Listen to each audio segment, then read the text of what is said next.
You are waiting for a signal that is never coming.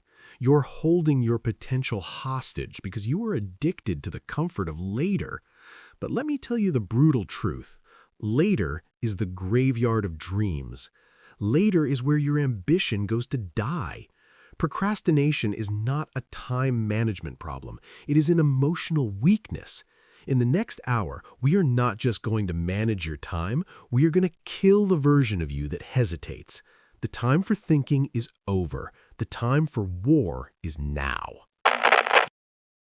Chapter 1. The Arrogance of Later. Let's get one thing straight before we go any further. You are not lazy. If you were truly lazy, you would be content doing nothing. You would sit on your couch, staring at the ceiling, perfectly at peace with your stagnation. But you aren't at peace, are you?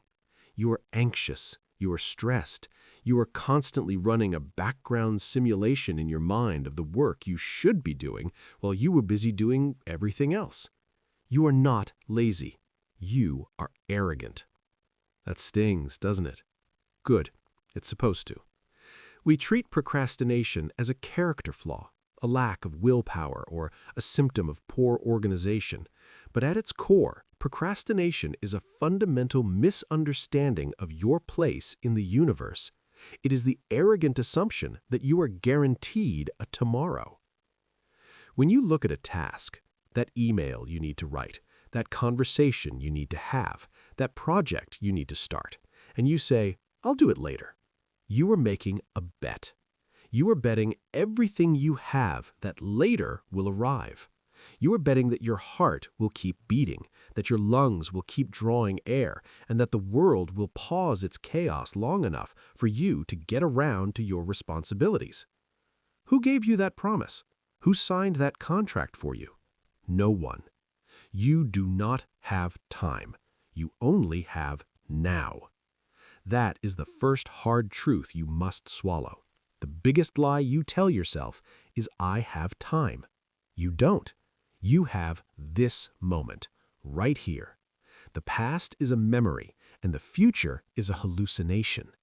When you push a task into the future, you are pushing it into a void that does not exist yet.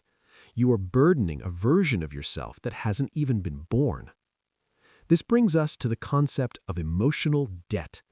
Every single time you delay a necessary action, you are not avoiding the pain. You are compounding it. Think about a financial debt. If you don't pay it, interest accrues. The principal amount stays the same, but the cost of holding that debt grows heavier every single day. Procrastination works exactly the same way. The task takes 1 hour to complete. If you do it now, it costs you 1 hour of effort. If you do it next week, it costs you that same 1 hour of effort plus 7 days of low-grade anxiety, guilt, and mental drainage. You are walking around carrying a backpack filled with stones. Every time you say later, you pick up another stone and put it in the bag. You wonder why you are so tired? You wonder why you feel exhausted before the day even begins? It's because you are carrying the weight of 100 undone tasks. You are crushing yourself with the gravity of your own hesitation. That's the key. You think you are saving energy by waiting. In reality, you are burning energy holding on to the dread. You have a choice. You can experience the pain of discipline, or you can experience the pain of regret. But make no mistake, there will be pain. The pain of discipline weighs ounces. It is sharp, it is brief, and then it is gone. The pain of regret, the pain of dragging that uncompleted task with you for weeks, months, or years, that weighs tons. That breaks your back. Why do we do this? Why do we choose the heavier weight? Because the present moment is uncomfortable. The present moment requires you to face your inadequacy. It requires you to look at a blank page, a cold phone, or a messy room and admit that you have work to do. Later feels safe because later is an abstract fantasy where you are smarter, faster, and more motivated. In your mind, the future you is a superhero. The future you loves doing taxes. The future you loves waking up at 4 a.m. So you dump the work on that superhero. But let's be honest. The future you is just the present you, but tired and more stressed. Stop abusing the future version of yourself. Stop treating the future you like an employee you can dump your garbage on.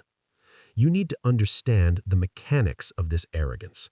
When you procrastinate, you are acting as if the conditions will be better later. You tell yourself, I'm not in the right headspace, or I need to clean my desk first, or I'll start on Monday. Listen to me closely. There is no perfect time. The stars will never align.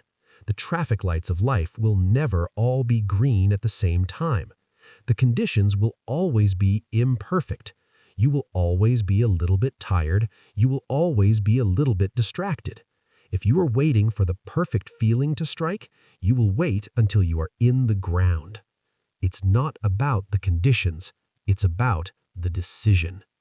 You do not have time. You only have now. Let's look at the "I work better under pressure" lie. We've all said it.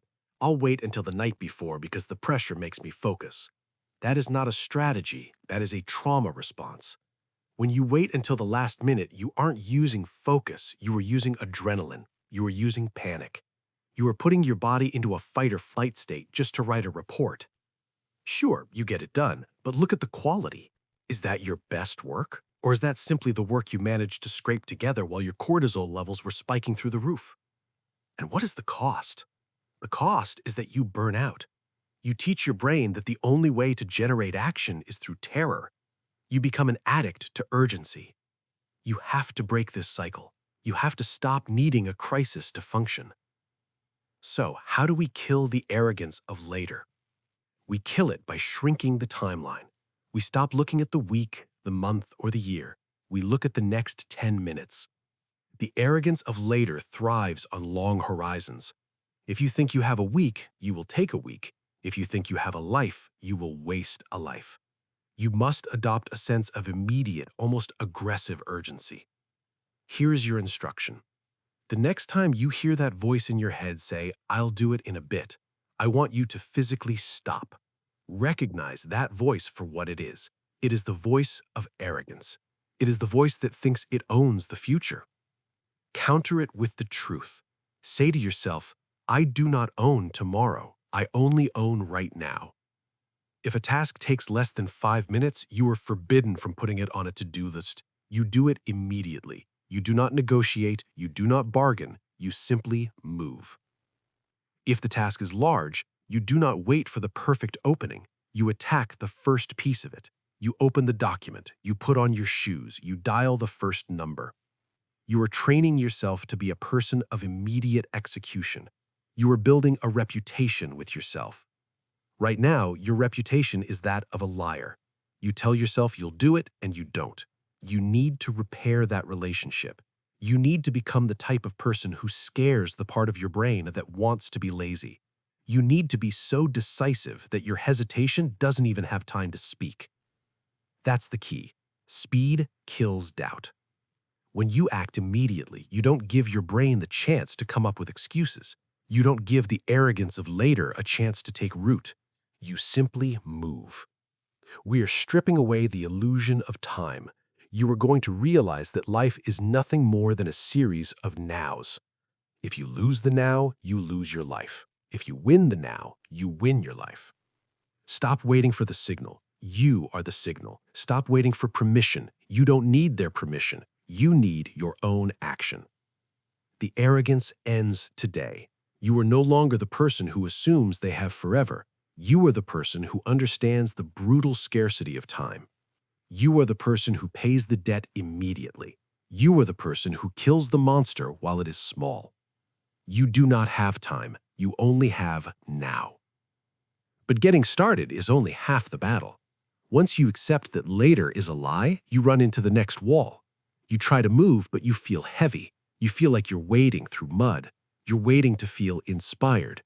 You stopped being arrogant about time, but now you're being delusional about your biology. You think you need to feel like doing it to do it. You're wrong, and that belief is keeping you paralyzed. Chapter 2. Motivation is a liar. You are waiting for a feeling. You are sitting there, staring at the screen, looking at your running shoes or glancing at the pile of paperwork, and you are waiting for a spark. You are waiting for the clouds to part, for a beam of light to hit you, and for a sudden surge of energy to course through your veins, making the work feel easy. You are waiting for motivation. And I am here to tell you that motivation is a liar. Motivation is a fair-weather friend. It is the flaky business partner who shows up when things are going great, drinks your champagne, celebrates your wins, and then disappears the second the real work begins. If you build your life around the expectation of motivation, you are building a house on sand. You are guaranteeing your own failure. Here is the reality of high performance. The people you admire, the people who are winning, the people who seem to have endless drive, they do not feel like doing it either. Do you think the Olympian feels like training at 4 a.m. in the freezing rain? Do you think the CEO feels like reviewing the same spreadsheet for the 100th time? Do you think the author feels like wrestling with a blank page every single morning? No, they don't, but they do it anyway. The amateur waits for the feeling before taking the action. The professional takes the action to generate the feeling. That's the key. You have the equation backward. Most of the world operates on this flawed loop. First, I get inspired. Then, I get motivated. Then, finally, I take action.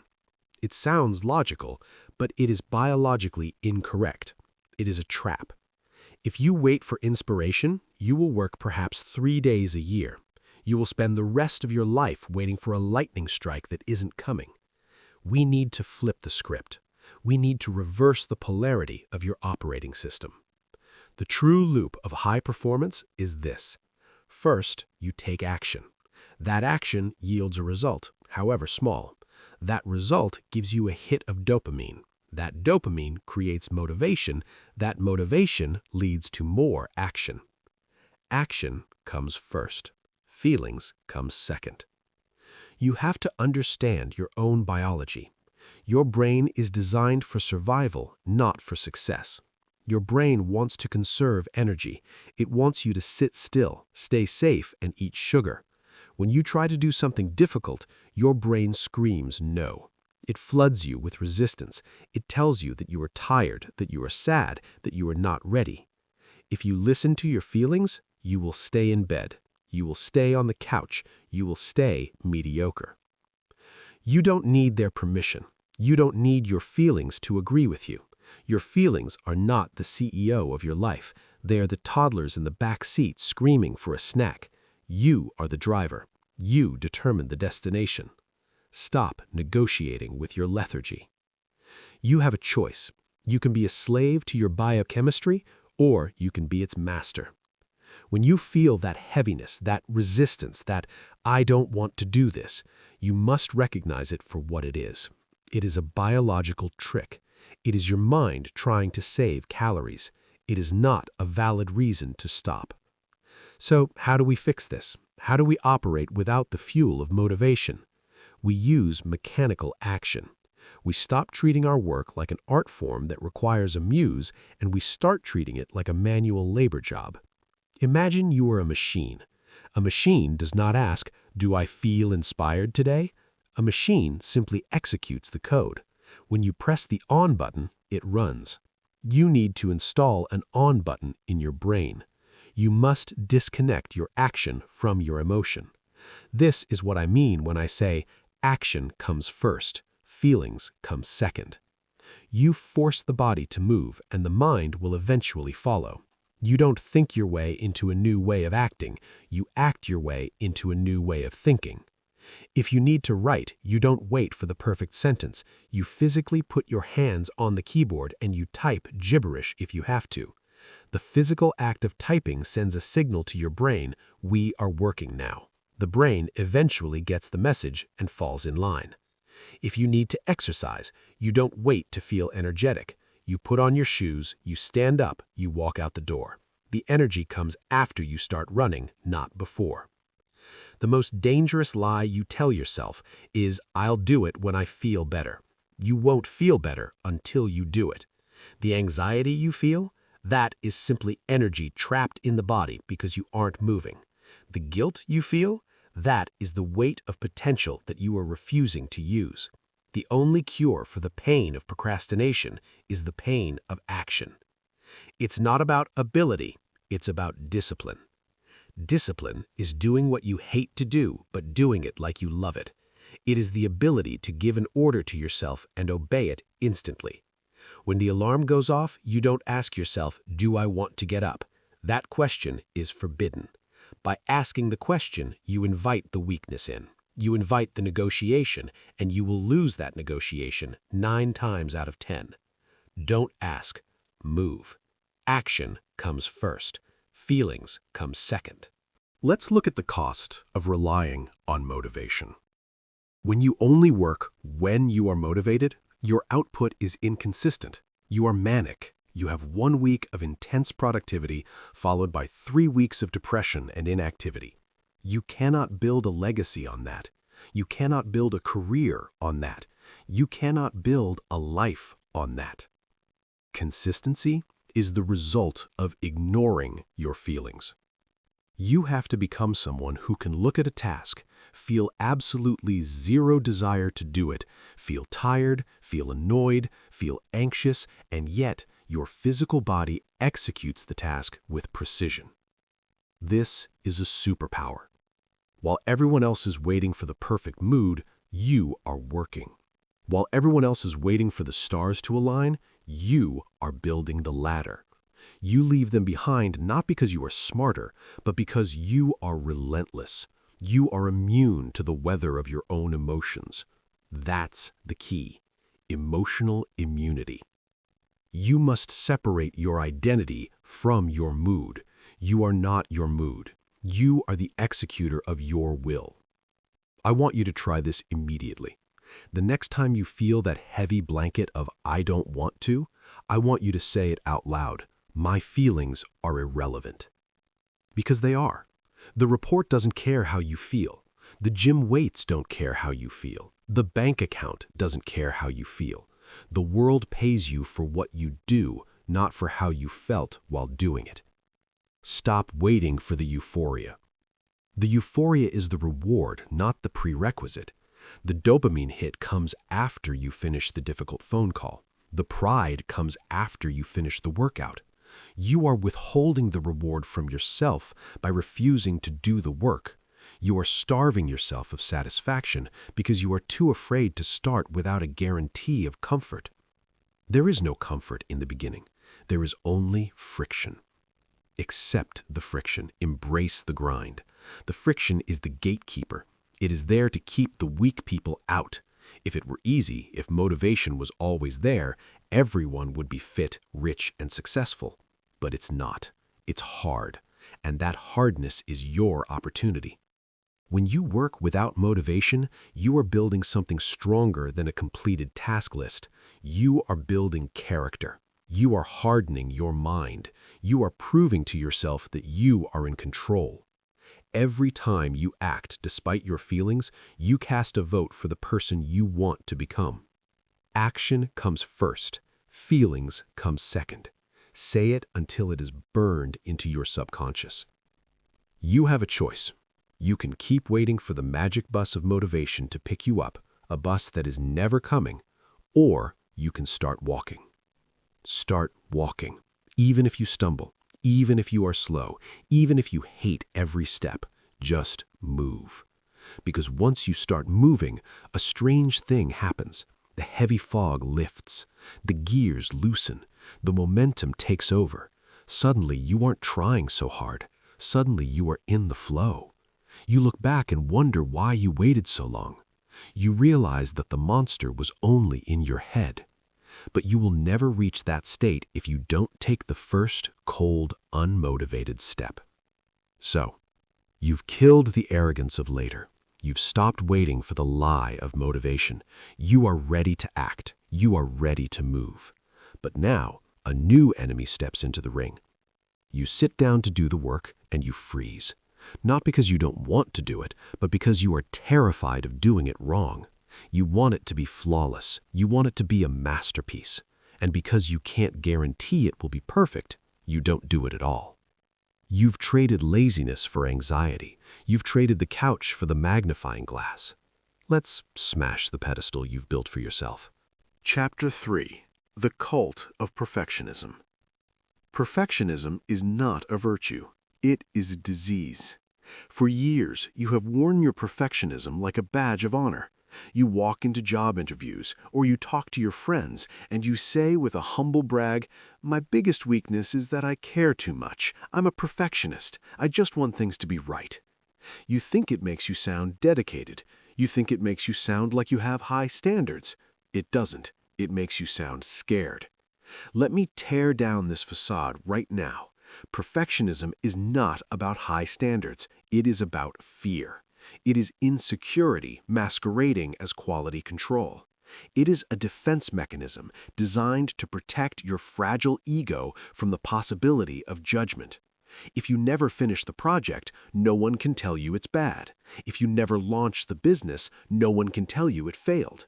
If you never publish the video, no one can leave a negative comment. Perfectionism is the ultimate shield. It allows you to hide in the shadows while pretending you are just polishing your armor. But you aren't polishing anything. You are stalling. You have a choice. You can be perfect or you can be productive. You cannot be both. Done is better than perfect. Perfect is the enemy of done. Look at your behavior. Look at how you spend your time. You spend hours, days, maybe even years researching.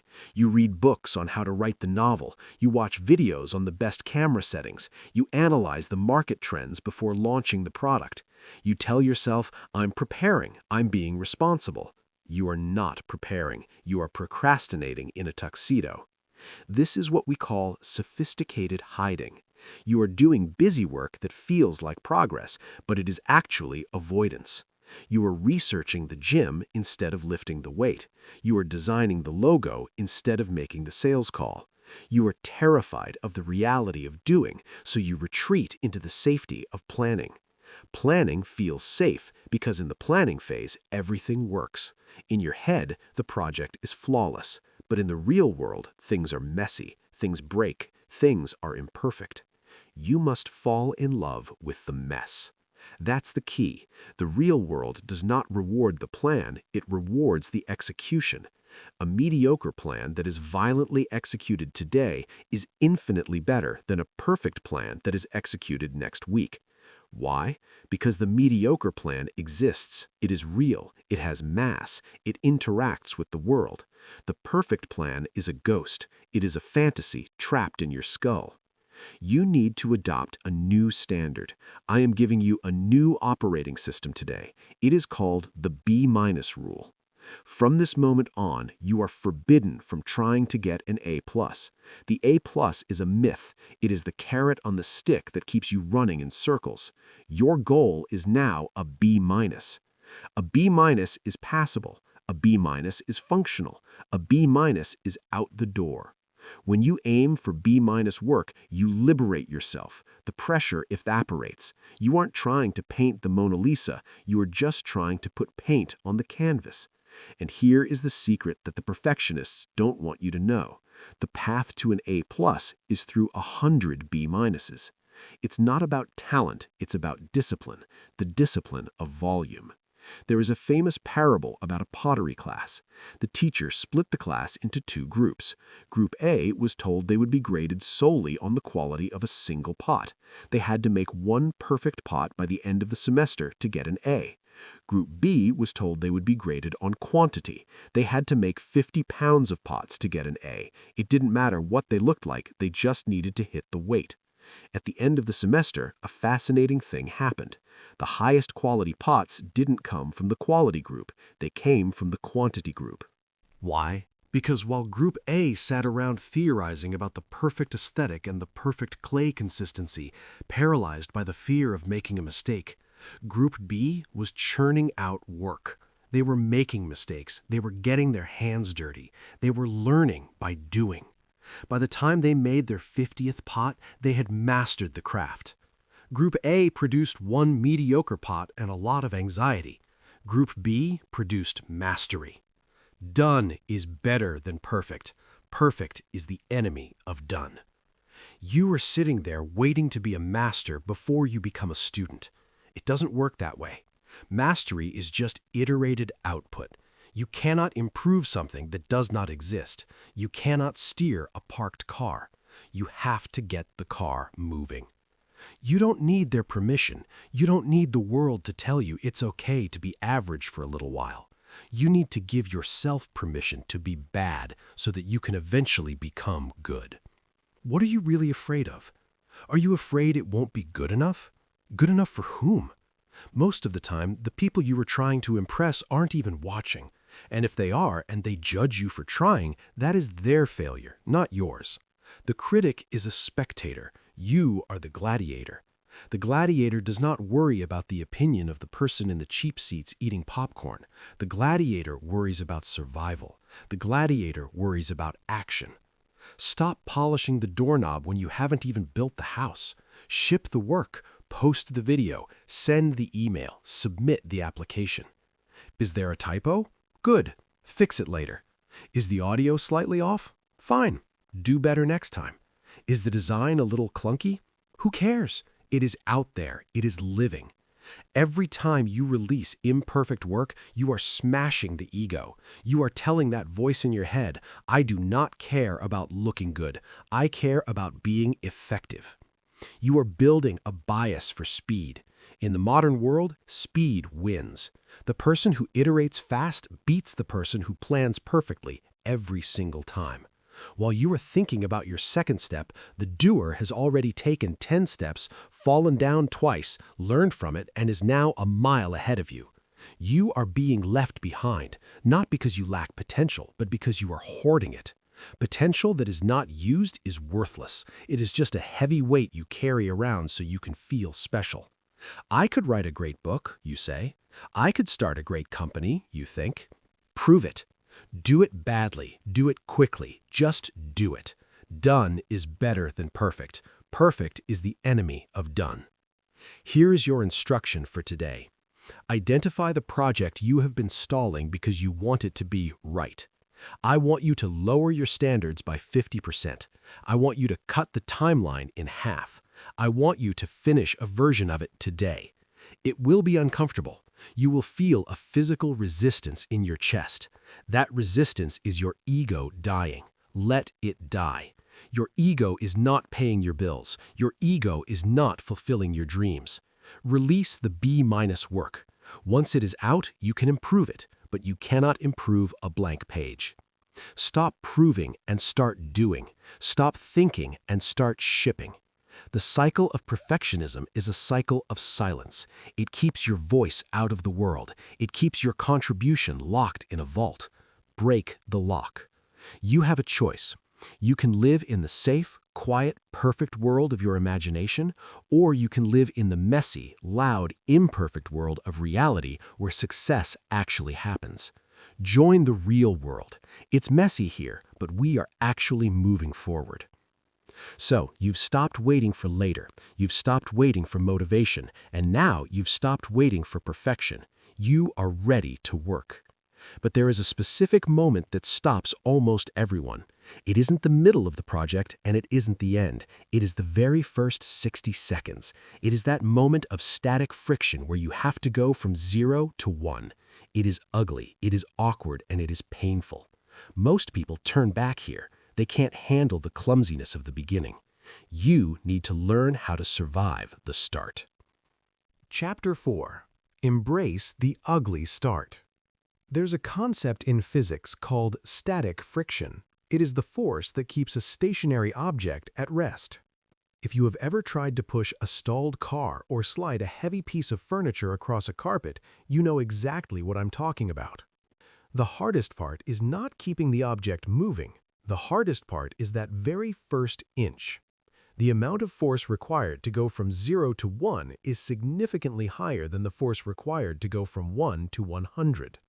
This is exactly where you are failing. You are failing because you are trying to make the first inch look graceful. You are trying to make the launch look effortless. You want the beginning of your work to look like the middle of a master's work. You are obsessed with the clean entrance. You want to sit down at your desk, crack your knuckles, have the perfect lighting, the perfect song playing, and immediately produce gold. That is a fantasy. That is not how physics works, and that is not how your brain works. The beginning is always ugly. The beginning is always clumsy. The beginning is always painful. You have a choice. You can stand still and look dignified, or you can stumble forward and make progress. You cannot do both. The reason you procrastinate is that you are dreading that initial spike of pain. You are dreading the static friction. You look at the task and you think about how heavy it is. You think about how hard it will be to get it moving. Here is the secret that high performers know. They don't try to make the start pretty. They make the start ugly. They embrace the clumsiness. They understand that the only goal of the first 60 seconds is to destroy the silence. Start ugly. Just start. What does an ugly start look like? If you are a writer, it looks like opening a document and typing absolute nonsense for 3 minutes. You don't try to write the first chapter. You write, "I don't know what to write. This is stupid. I am tired," over and over again, until your fingers loosen up. You vomit words onto the page just to break the spell of the blank white screen. If you are trying to get fit, it looks like walking into the gym and doing a sloppy, low-weight set just to say you did it. You don't worry about form yet. You don't worry about your personal best. You just move the iron. You signal to your body that we are no longer resting. If you need to clean your house, you don't map out a strategy. You walk into the kitchen and you throw one piece of trash away. Then you wash one fork. You do it badly. You do it aggressively. That's the key. You must value existence over elegance. The first 60 seconds of any difficult task are a war zone. Your brain is screaming at you. It is flooding your system with excuses. I need a coffee first. I need to check my email first. I need to adjust my chair. No, you need to crash through the wall. When you try to be elegant, you are negotiating with the wall. When you start ugly, you are running headfirst into it. It's messy, it hurts a little, but you get to the other side. Start ugly. Just start.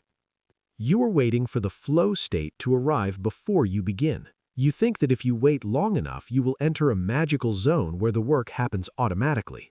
Let me be clear. Flow follows friction. You cannot get to the flow state without passing through the friction state. The ugly start is the toll you pay to enter the highway. If you are not willing to pay the toll, you don't get on the road. It's not about capability, it's about discipline. The discipline to be bad, the discipline to look foolish, the discipline to produce garbage for 5 minutes so that you can produce quality for the next 50.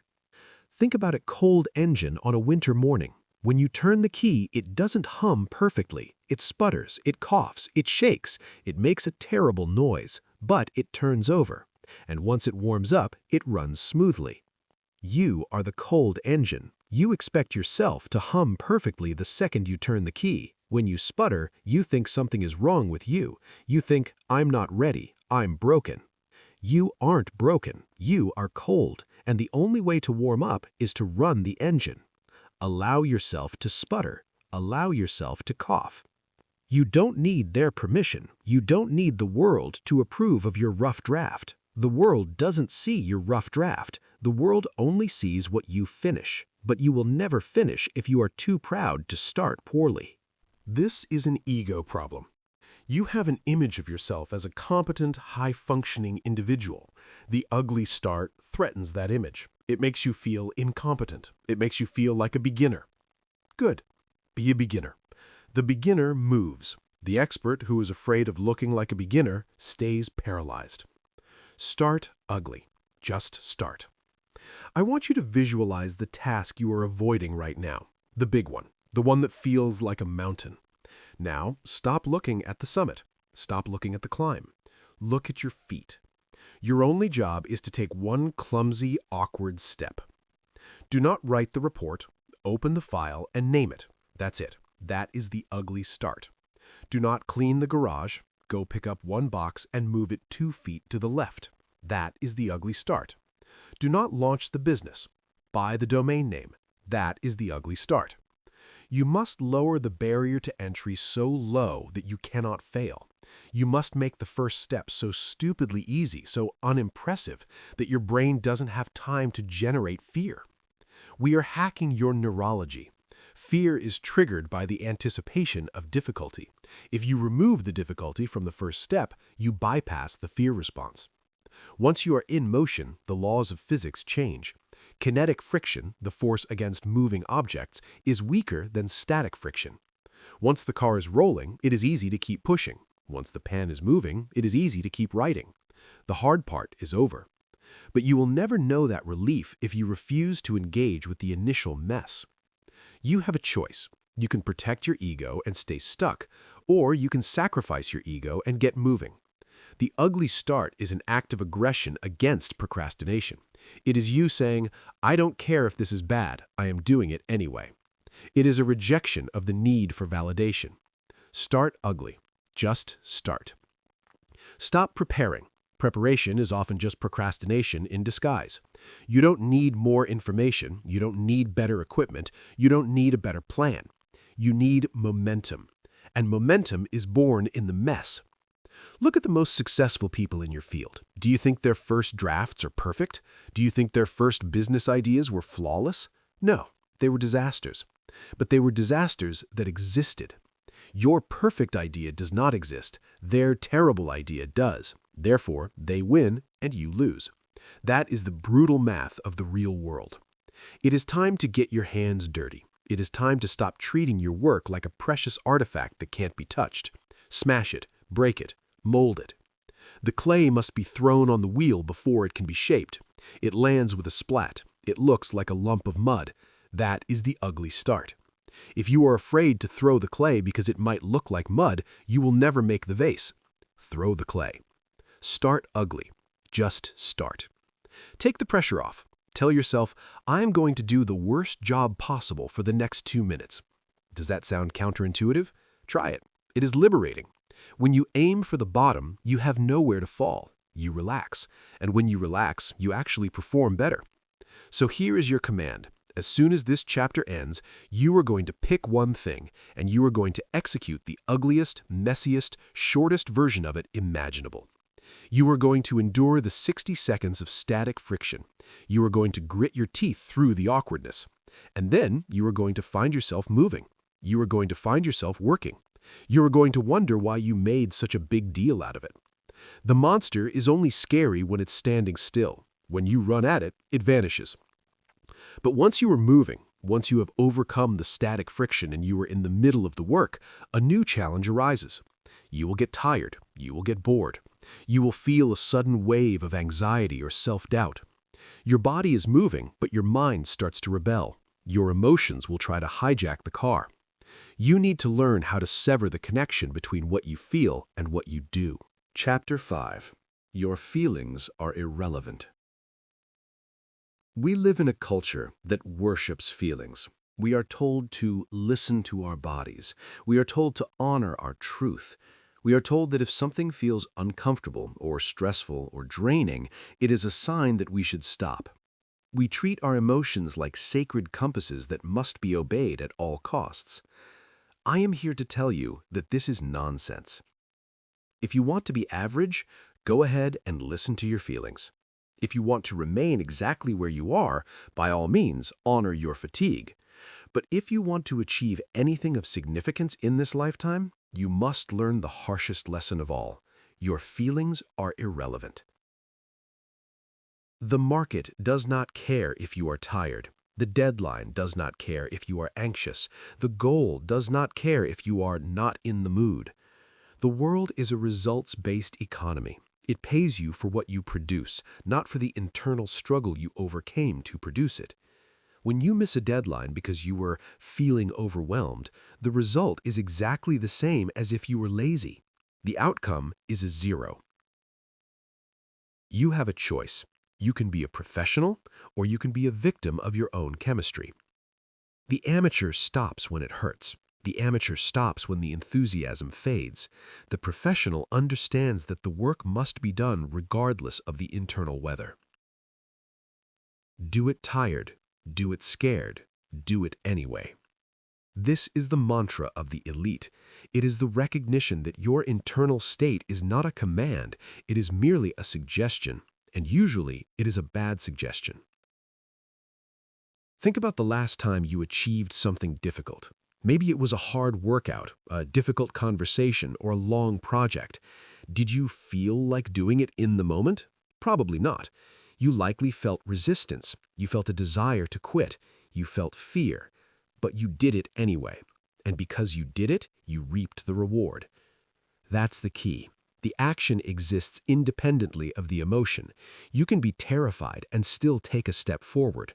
You can be exhausted and still write the email. You can be furious and still speak calmly. Your muscles do not need your happiness to function. Your brain does not need your excitement to solve a problem. These are tools. You can operate them even when you feel like garbage. You need to restructure the hierarchy of your mind.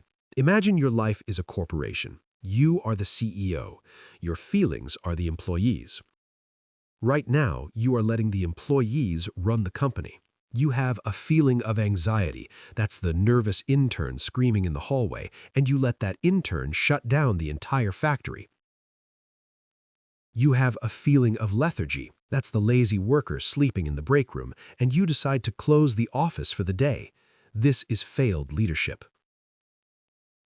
You are the executive. Your feelings are the staff. The staff is allowed to have opinions. They are allowed to complain. They are allowed to be tired, but they are not allowed to make decisions. When the alarm goes off at 5 a.m., the staff, your body, your comfort, will scream, "It's too early, it's cold, we need more sleep." The executive hears the complaint, acknowledges it, and says, "Noted, get up." You don't need their permission. You don't need your anxiety to sign off on your plans. You don't need your depression to approve your schedule. You are in charge. It's not about comfort, it's about command. Do it tired, do it scared, do it anyway. If you only work when you feel good, you will lose to the person who works every single day. Consistency is the ultimate competitive advantage, and consistency is impossible if you are reliant on positive emotions. Life is hard. Chaos is inevitable. There will be days, weeks, or even months where you feel low. If you pause your life every time your mood dips, you will spend half your life standing still. You must learn to dissociate. This is a psychological tool used by high performers in high-stakes environments. When a surgeon is operating and something goes wrong, they feel fear, they feel stress, but they do not act on it. They dissociate the feeling from the function. They acknowledge the fear, push it to the side, and continue to cut with steady hands. You must do the same. When you sit down to work and you feel that wave of dread, look at it. Say to yourself, "I am feeling dread. That is interesting." And then type the first sentence. Treat your emotions like bad weather. If it is raining outside, you don't curl up in a ball and cry. You put on a raincoat and you walk to your car. You don't let the rain dictate your destination.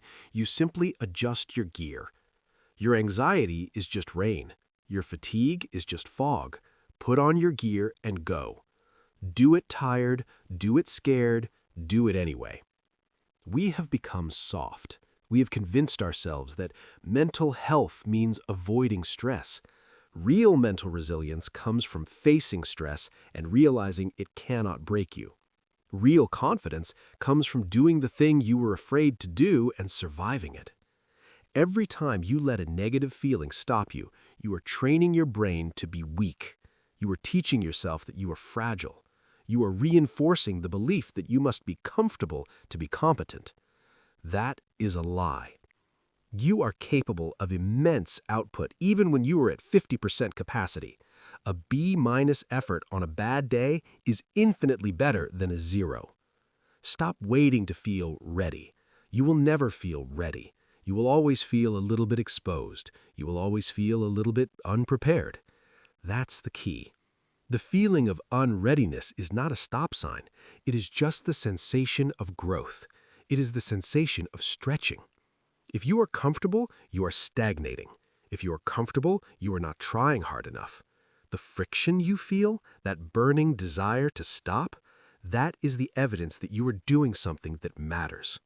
Embrace the suck. There is a freedom in this. Once you realize that your feelings don't matter, you become unstoppable. If you don't need to feel confident to speak, you can speak anywhere.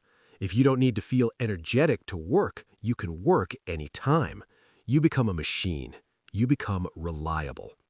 People rely on those who are consistent. Opportunities flow to those who show up.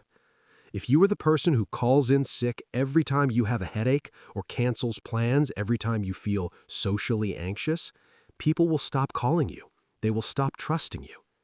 You have a choice. You can protect your feelings or you can build your future.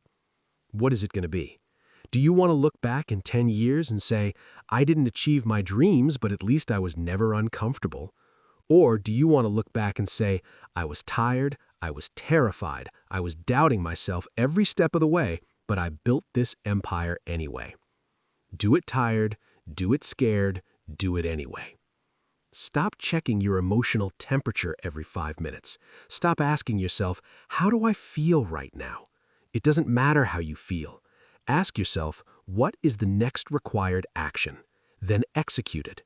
When you ignore the tantrum of the inner child, the child eventually gets quiet. When you stop feeding the resistance with your attention, the resistance starves. You will find that once you start working, the feelings change. Action creates its own emotion. You might start the workout exhausted, but you finish it energized. You might start the project anxious, but you finish it proud. But you have to go through the valley to get to the peak. You have to trudge through the mud to get to the castle. Do not wait for the mud to dry. Walk through it. Do it tired, do it scared, do it anyway. You are the executive. Take back the keys to the company, send the unruly staff back to their desks. There is work to be done, and you are the only one who can do it. Now you have separated yourself from your excuses. You are moving. You are working even when you don't feel like it. But as you push harder, you're going to feel a specific kind of pressure building up. Your heart is going to race. Your mind is going to spin. You call this anxiety. You think it's a problem. You think you need to calm down. You are wrong. That pressure isn't a problem, it's fuel. You don't need to calm down, you need to channel it. You need to take that nervous energy and turn it into a weapon.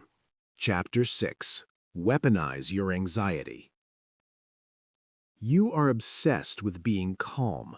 You think the goal of life is to reach a state of Zen-like tranquility where nothing bothers you, your heart rate never spikes, and you float through your work on a cloud of peace.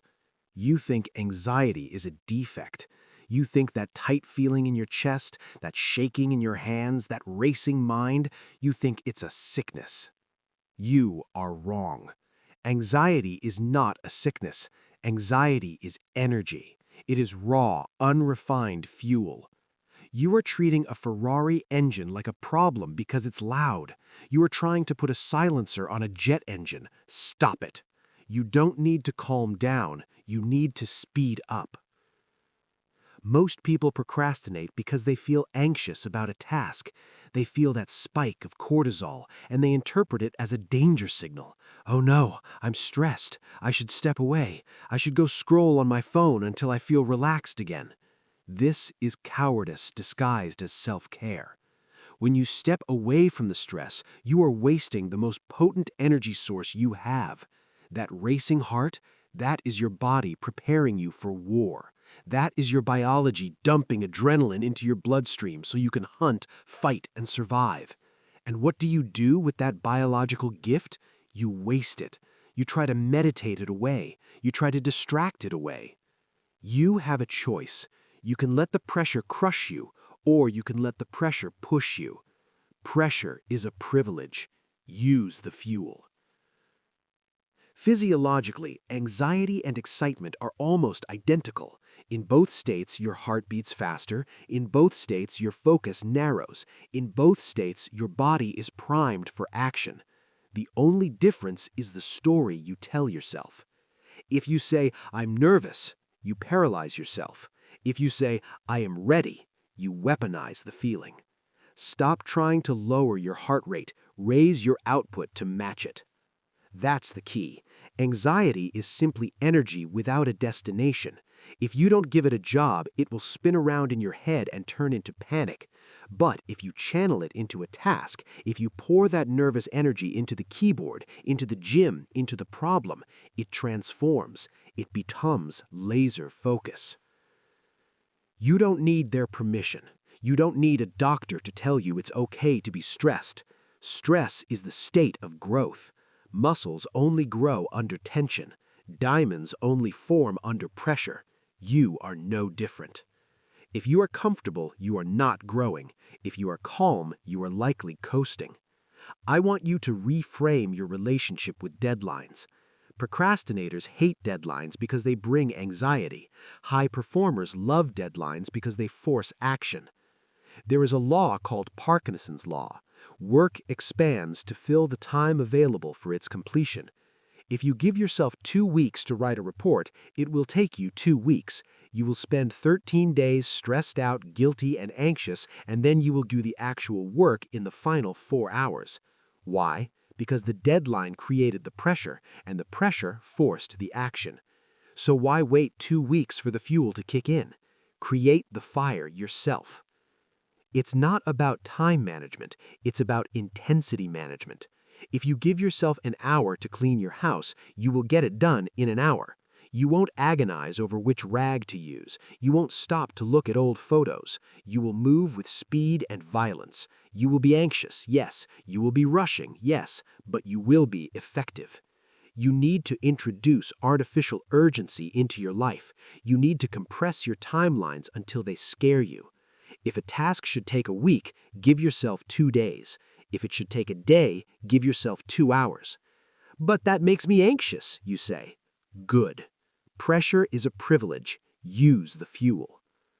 When you shorten the timeline, you strip away the nonsense. You don't have time to be a perfectionist. You don't have time to doubt yourself. You don't have time to overthink. You only have time to execute. You are forcing your brain into a corner. When the brain is backed into a corner, it fights. It stops wandering and starts working. You have a choice. You can live a life of slow, low-grade misery where tasks drag on forever, or you can live a life of high-intensity sprints. The sprint is stressful, but it is short, and the finish line is real. Stop breathing in a paper bag. Run towards the thing that scares you. Procrastination is often just a flight response. You're running away from the lion. But the work isn't a lion. It cannot eat you. The anxiety you feel is a false alarm. It is a biological overreaction to a modern problem. So instead of retreating, attack. When you feel that tightness in your chest, take it as a command to move faster. That is your turbo boost kicking in. Don't hit the brakes when the turbo kicks in. Hit the gas. I'm too stressed to work. No, you are stressed because you aren't working. The work is the relief. The action is the cure. The moment you engage with the task, the anxiety changes form. It stops being a weight on your shoulders and starts being the wind at your back. You stop overthinking and you start flowing. It's not about capability, it's about courage. The courage to sit in the fire. The courage to let your heart race and keep typing. The courage to refuse the sedative of distraction. You don't need to be calm to be effective. General George S. Patton wasn't calm. Steve Jobs wasn't calm. They were intense. They were driven. They were pressurized. Calm is for retirement. Calm is for the grave. You are alive. You have things to build. You have a legacy to secure. Act like it. Pressure is a privilege. Use the fuel. Here is your instruction. Look at your to-do list. Find the item that gives you the most anxiety, the one that makes your stomach turn just looking at it. That is your target. I want you to cut the time you think you need in half, then cut it in half again. Set a timer, make it loud, make it visible. Now, race. Don't worry about quality. Don't worry about style. Worry about beating the clock. Let the adrenaline take over. Let the panic guide your hands. You will be shocked at what you can produce when you stop trying to be comfortable and start trying to be fast. You will find that you are sharper, you are more decisive. The constraints liberate you. When you operate with zero pressure, you are a gas expanding to fill a room, weak, diffuse, invisible. When you operate under extreme pressure, you are a laser beam, focused, hot, destructive to obstacles. Be the laser. Stop looking for a safe space. The world is not a safe space. The marketplace is not a safe space. It is a competitive arena. If you cannot handle the pressure, you will be eaten by someone who can. This is tough love, but it is love. I want you to win. And you cannot win if you are constantly trying to lower the difficulty setting of your own life. Turn the difficulty up. Raise the stakes. Tell yourself, I function best when the heat is on. Make that your identity. I am a person who thrives in the chaos. I am a person who eats stress for breakfast. When you tell yourself that story, it becomes true. You stop being the victim of your biology and start being the master of it. Pressure is a privilege. Use the fuel. You have spent enough time trying to relax. Relaxation has gotten you nowhere. Relaxation has left you with a pile of debt and a list of regrets. Try intensity. Try speed. Try aggression. The anxiety is there for a reason. It is nature screaming at you to do something. Listen to it. Burn the adrenaline, burn the cortisol, burn the ships. You have learned to kill the arrogance of later. You have learned to ignore your feelings, and now you have learned to weaponize the very stress that used to paralyze you. You are running hot, you are moving fast. But even a race car needs a starter motor. Sometimes the task is so big, so overwhelming, that even the pressure isn't enough to get you to engage. You look at the mountain and your brain just shuts down. The weaponized anxiety becomes too much, and you freeze again. You need a way to trick your brain. You need a way to bypass the fear center completely. You need a contract with yourself that is so small, so pathetic, that you cannot say no. Chapter 7.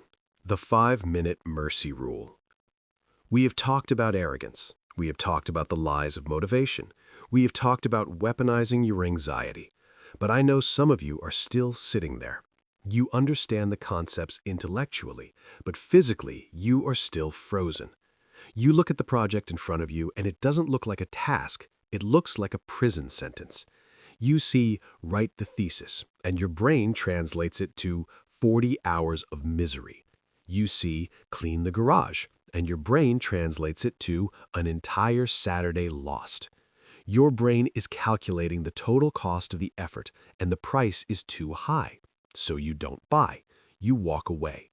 You procrastinate not because you can't do the work, but because you can't face the duration of the work.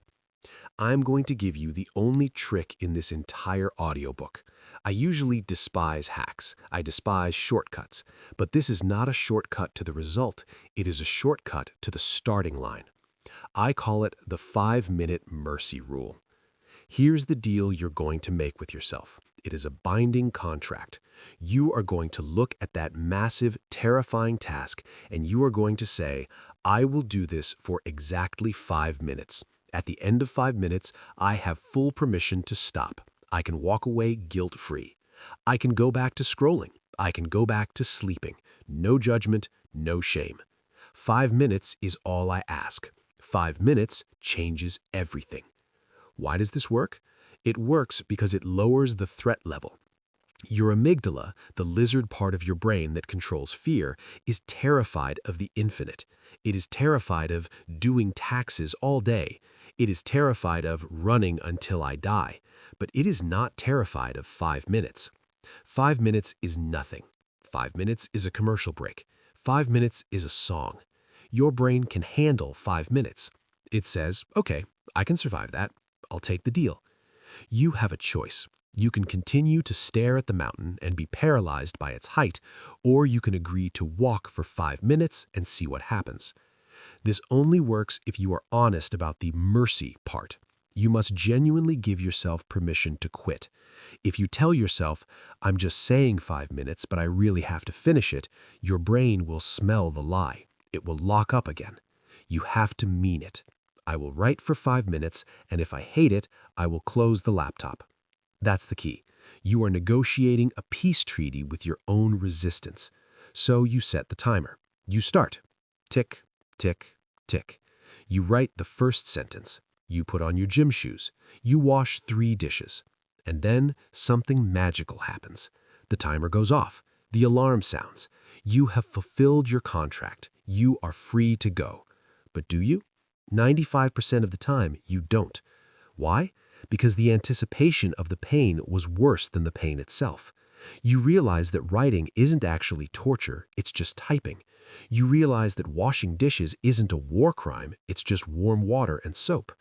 You realize that the monster you were afraid of is just a shadow.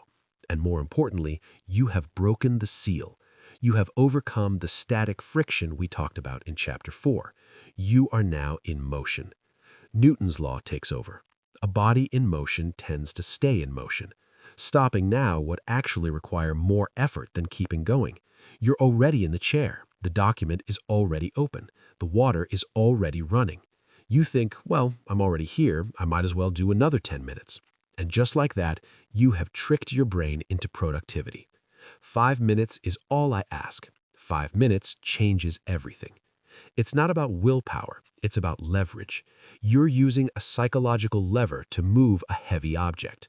You couldn't lift the 8-hour workday with brute force, but you can lift 5 minutes with your pinky finger. And once the rock starts rolling, gravity does the rest. Let's apply this to the gym. This is where most people fail. They think, I have to do a 90-minute leg workout. That sounds exhausted. That sounds painful. So they stay on the couch. Apply the mercy rule. I will go to the gym for 5 minutes. I will do 1 exercise. If I want to leave after that, I will drive home. You drive to the gym. You walk in. You do 1 set of squats. Are you really going to turn around, walk out, get in your gym clothes, and drive home? Probably not. You're already in your gym clothes. You're already sweating a little bit. The endorphins are already starting to drip into your brain. You'll say, I'll just do 1 more set. And just like that, an hour has passed. You finished the workout. You didn't need motivation for an hour. You only needed enough motivation for 5 minutes. 5 minutes is all I ask. 5 minutes changes everything. You don't need their permission. You don't need to announce this strategy to the world. You don't need to tell your boss, I'm only working for 5 minutes. This is an internal game. This is you outsmarting your own biology. What if you genuinely want to quit after 5 minutes? Then quit. I am serious. If you do the 5 minutes and you are truly miserable, if your soul is dying, if you absolutely cannot go on, then stop. Keep your promise to yourself. Why? Because you still win. 5 minutes of writing is infinitely better than 0 minutes of writing. 5 minutes of cleaning is better than living in filth. You still made progress. You still proved to yourself that you can start. And tomorrow, you will try again. And eventually, you won't stop. But let's be honest, you won't stop. You are not that weak. You are not that fragile. Once you get a taste of the work, once you see the progress, the dopamine will kick in. You will want to finish. We are biologically wired to want to complete tasks. It is called the Zeigarnik effect. The brain remembers uncompleted tasks better than completed ones. It creates a psychological tension, a need for closure. By starting the task, you open a loop. Your brain now wants to close that loop. It wants to finish the chapter. It wants to clean the rest of the sink. By starting, you are recruiting your subconscious mind to be your ally instead of your enemy. That's the key. Open the loop. Don't worry about the finish line. Just open the loop. 5 minutes is all I ask. 5 minutes changes everything. I want you to use this today, not tomorrow, today. Pick the thing you have been dreading the most, the thing that has been on your to-do list for 3 months, the thing that makes you feel guilty every time you look at it. Set a timer on your phone. 5 minutes. Tell yourself, I'm just going to touch this project. I'm just going to poke it, and then I'm going to run away. It sounds silly. It sounds childish, but it works. It works because it bypasses the ego. Your ego wants to be a hero who crushes 12-hour workdays, but your reality is that you are doing 0 hours. Kill the hero, be the person who does 5 minutes. The hero is a fantasy, the 5-minute worker is a reality. It's not about ambition, it's about physics. Small force applied consistently over time moves mountains, but you can't apply force if you never touch the mountain. Touch the mountain. Stop waiting for the perfect block of time. I'll do it this weekend when I have 4 hours free. No, you won't. You will sleep. You will watch TV. You will find another excuse. Do it now for 5 minutes. You can survive anything for 5 minutes. You can hold your breath for 2 minutes. Surely you can make a sales call for 5. You can endure a plank for 2 minutes. Surely you can make a sales call for 5. Toughen up. It is only time, and it is a tiny amount of time. 5 minutes is all I ask. 5 minutes changes everything. You have a choice. You can keep carrying the weight of the undone task, letting it rot in your mind, letting it drain your energy, letting it make you feel like a failure. Or you can spend 300 seconds and potentially free yourself. Is your freedom worth 300 seconds? Is your self-respect worth 300 seconds? I think it is. So here's the challenge. When this chapter ends, do not listen to the next one immediately. Hit pause, set your timer, do the thing. Prove to yourself that I am right. Prove to yourself that the monster is made of paper. You will find that the water isn't cold once you jump in. You will find that the work isn't hard once you start moving. You will find that the only thing stopping you was the lie that it takes too long. It doesn't take too long to start. It takes an instant. Master the start and the finish takes care of itself. You have the mercy rule now. You have the ultimate defense against paralysis. You can start anything. You can trick your brain into motion. But there is still a danger. You can start the work, you can get the ball rolling, but if your environment is designed to distract you, you will derail. You will start the 5 minutes and then your phone will buzz. You will start the workout and then you will see the TV remote. Willpower is a battery and it runs out. You cannot rely on willpower to save you from a world designed to steal your attention. You need to stop fighting the distractions and start destroying them. You need to make failure impossible. Chapter 8. Burn the Ships. There is a famous story from history that you have probably heard, but you have never actually applied. In the year 1519, Hernán Cortés arrived in the New World with 600 men. Upon arrival, he issued an order that terrified his soldiers. He ordered them to burn the ships. He destroyed their only way home. He destroyed their only exit strategy. Why? Because he knew human nature. He knew that as long as the ships were floating in the harbor, his men would always have one foot out the door. When the fighting got hard, when the jungle got thick, when the fear set in, they would look back at the ocean and think, we can always retreat. We can always go back to comfort. By burning the ships, he removed that choice. The only way to survive was to win. The only direction was forward. You are failing because your ships are still floating in the harbor. You are trying to build a new life, start a new business, or get in shape, but you have left the door to your old life wide open. You are sitting down to work, but your phone is right next to you, face up, buzzing with notifications. You are trying to eat healthy, but the junk food is still in the pantry just in case. You are trying to focus, but you have 10 tabs open in your browser. You are relying on willpower. And let me tell you the truth about willpower. It is a finite resource. It is a battery that drains every single time you use it. Every time you look at your phone and resist picking it up, you burn a unit of energy. Every time you walk past the TV and resist turning it on, you burn a unit of energy. By 10 a.m., your battery is dead. And when the battery is dead, you will fold. You will collapse. You will retreat. You cannot win a war against your own environment. If your environment is designed for distraction, you will be distracted. If your environment is designed for comfort, you will be soft. You have a choice. You can spend your life fighting a losing battle against temptation, or you can simply remove the temptation. Remove the option to fail. That is your new command. You must stop trusting yourself. You must stop saying, "I'll just have the phone nearby for emergencies." No, you won't. You are an addict. We are all addicts. The device in your pocket is engineered by the smartest people on the planet to steal your attention. You think your little bit of willpower can beat a billion-dollar algorithm designed to hack your dopamine receptors? It cannot. You are bringing a knife to a nuclear war. The only way to win is to not play. You must become an architect of your own reality. You must design an environment where doing the work is the only available option. When you sit down to write, the internet must be off. Not minimized, off. Unplug the router if you have to. When you go to sleep, the phone must be in another room, not on the nightstand, in the kitchen. When you start the diet, the junk food must be in the trash, not hidden, gone. You have to be ruthless. You have to burn the ships. Remove the option to fail. This is about friction. Human beings are lazy by nature. We follow the path of least resistance.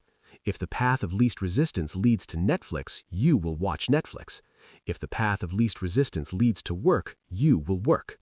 Your job is to increase the friction of your bad habits until they become annoying to perform. If you want to stop scrolling social media in the morning, delete the app. Don't just move it to a folder, delete it. Make it so that if you want to check it, you have to re-download it, log in, and wait. That 30 seconds of friction is enough to break the trance. That 30 seconds gives your prefrontal cortex time to wake up and say, "What are you doing? Stop." If you want to play video games less, unplug the console. Put the controller in a drawer in the basement. Put the power cord in your car. Make it so physically inconvenient to play that you look at the setup and say, "It's not worth the effort." That's the key. You are manipulating your own laziness. You are using your laziness as a weapon against your bad habits. But you're afraid to do this. I know you are. You're listening to this and thinking, "That's too extreme. I need my phone for work. I need to relax sometimes." You are making excuses for your mediocrity. You are defending the very things that are killing your potential. "I need it for work." Fine, then block everything else. Use a site blocker. Turn on Do Not Disturb. There is always a way to isolate the function you need from the distraction you crave. But you don't want to find it because deep down, you want the distraction. You want the escape. You want the ships to be waiting in the harbor. You don't need their permission. You don't need to be available 24/7. Unless you are a heart surgeon on call, nobody needs you that badly. The world will not end if you disappear for 4 hours to do deep work. In fact, the world will respect you more. People respect those who have boundaries. People respect those who are unreachable because they are building something valuable. If you are always available, you are not valuable. You are a commodity. Remove the option to fail. Let's talk about your physical workspace. Look around you right now. Is your desk a cockpit for success, or is it a playground for distraction? If there are papers, toys, receipts, and random clutter everywhere, your mind is cluttered. Your visual field dictates your mental field. If your eyes see chaos, your brain feels chaos. Clear the deck. I mean it. Sweep everything into a box and put it out of sight.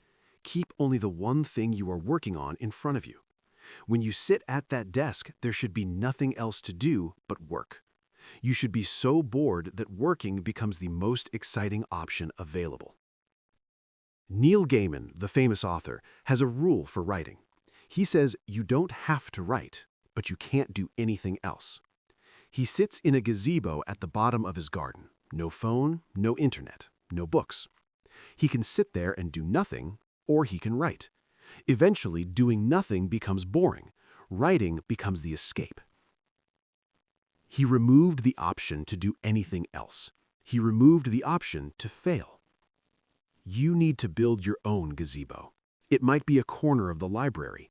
It might be a specific chair in your house where phones are banned. It might be a park bench. Find a space where the ships cannot go. It's not about willpower, it's about architecture. If you rely on willpower, you have to be strong every single second of every single day. That is exhausting. That is impossible. But if you rely on architecture, if you rely on environment design, you only have to be strong once. You only have to be strong for the 5 seconds it takes to unplug the TV. Once it's unplugged, the decision is made. You don't have to fight the urge to watch it every time you walk by, because you know it's disconnected. You have outsourced your discipline to the environment. You have to be strong for the 10 seconds it takes to install the app blocker. Once it's on, the choice is gone. This is how you preserve your energy for the actual work. Stop fighting battles you don't need to fight. Stop testing your self-control.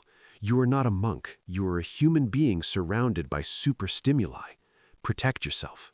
Remove the option to fail. I challenge you right now. Pause this audio. Look at your phone.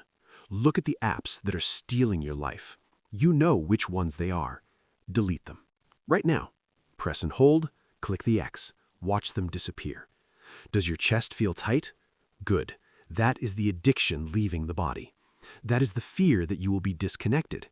You are not disconnecting from the world. You are reconnecting with your purpose. You are reconnecting with the version of yourself that actually gets things done. Burn the ships. If you keep the safety net, you will fall. If you keep the retreat open, you will run. Lock the door, throw away the key, force yourself to move forward. When you back yourself into a corner, you become dangerous. When you have no other choice but to succeed, you usually do. The Plan B mentality is a disease. If this doesn't work out, I can always go back to. No, you can't. Kill Plan B. Plan B is distraction from Plan A.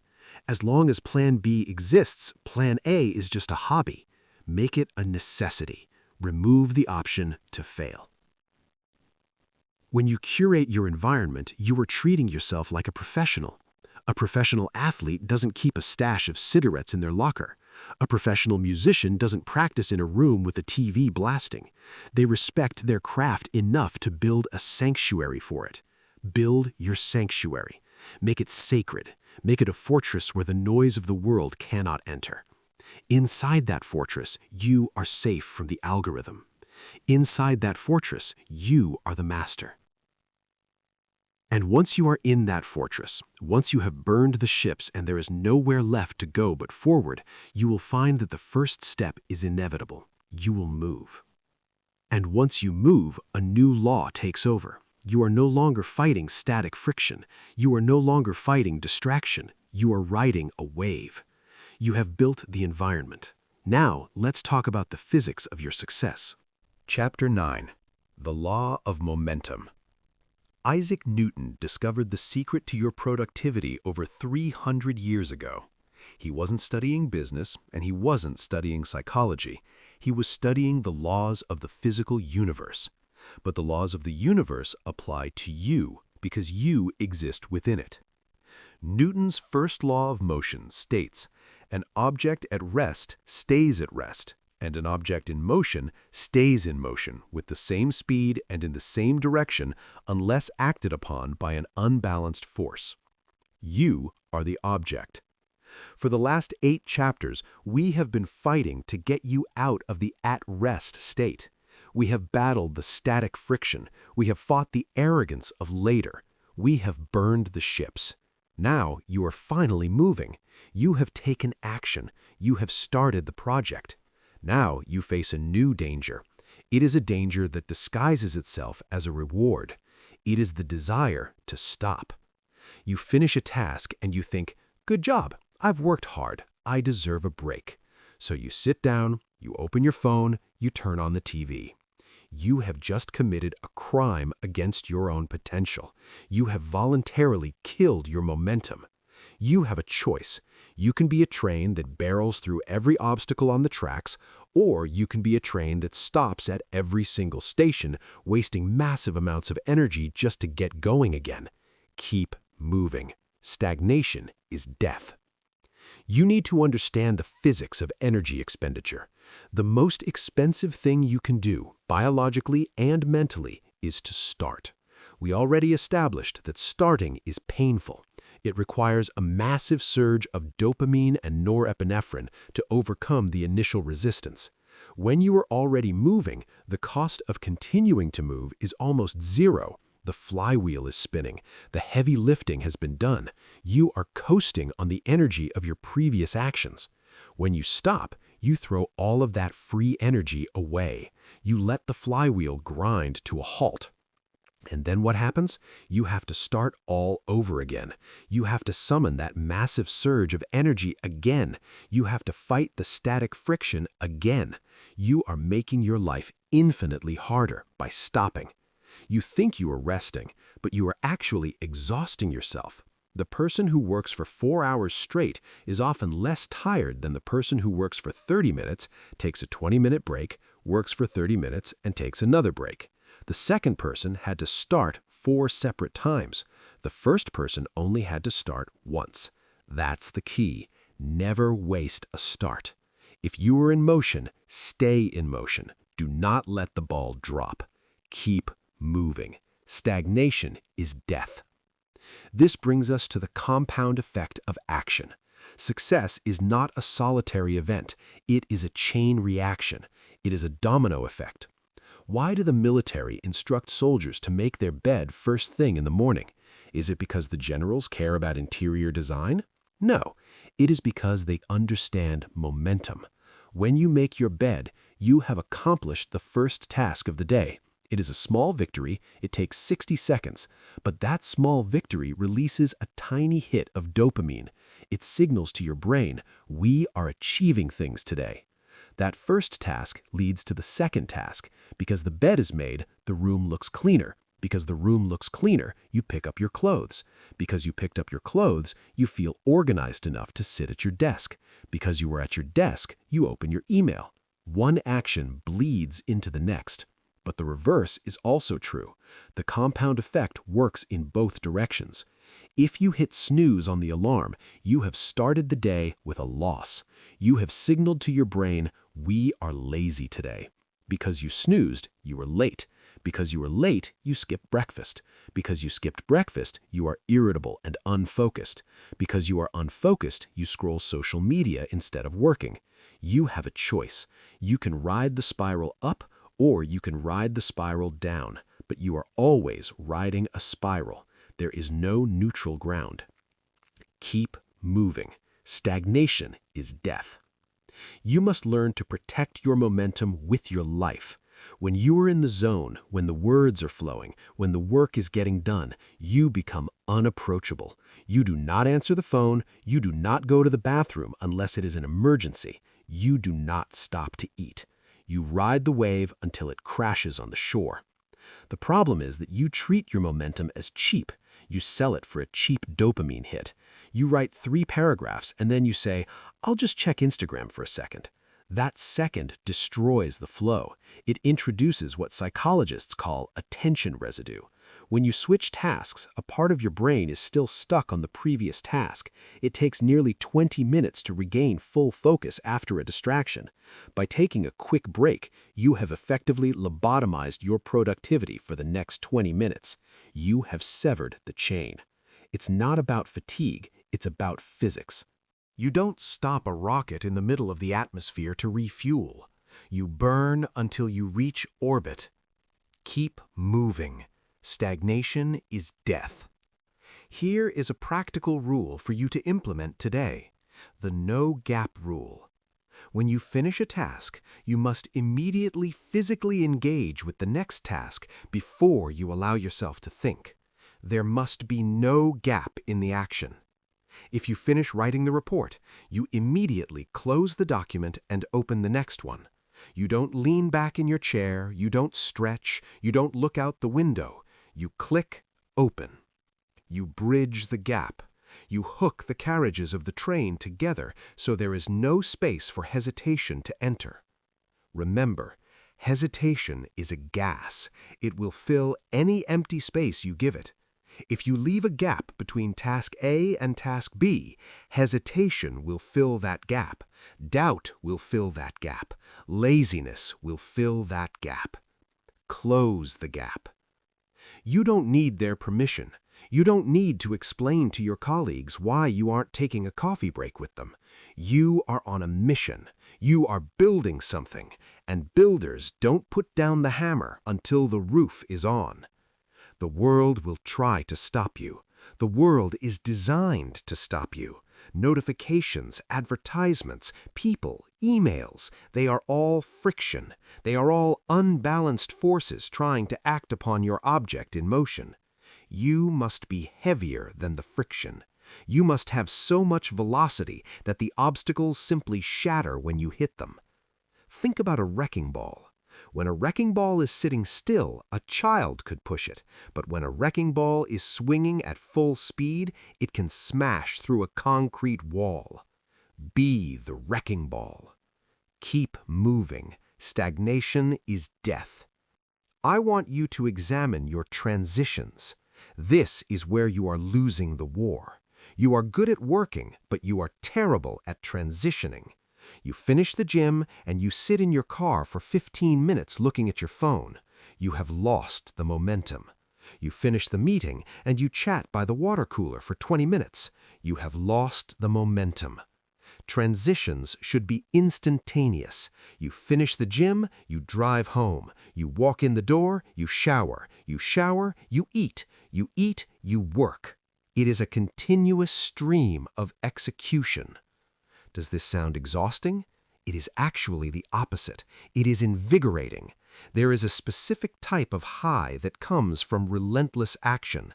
It is the feeling of being a force of nature. It is the feeling of being completely in control of your reality. The exhaustion comes from the stopping and starting.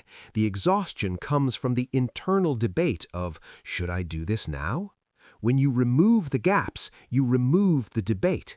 You become a machine of execution. Keep moving. Stagnation is death. Look at your to-do list for today. I want you to treat it like a single block of time. Do not see it as 10 separate items. See it as one long performance. You are not going to do the laundry and then write the paper. You are going to laundry, write, clean, email.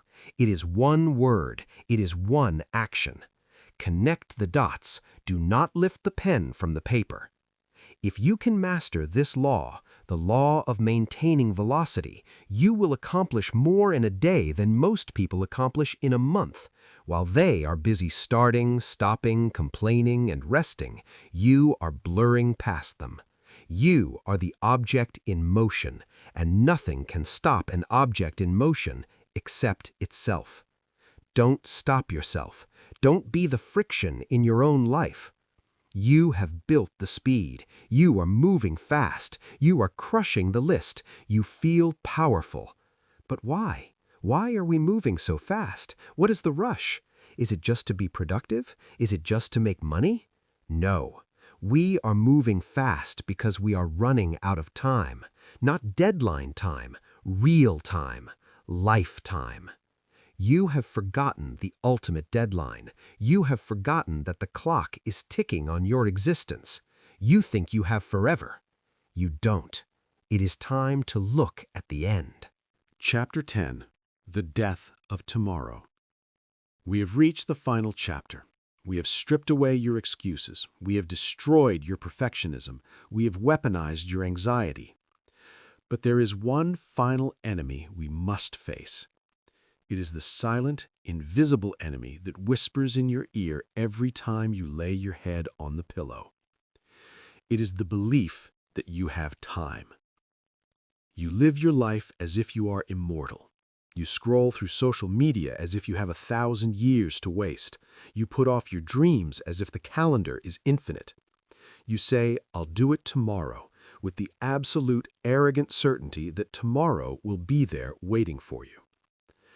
I am here to deliver the final, brutal truth of this audiobook.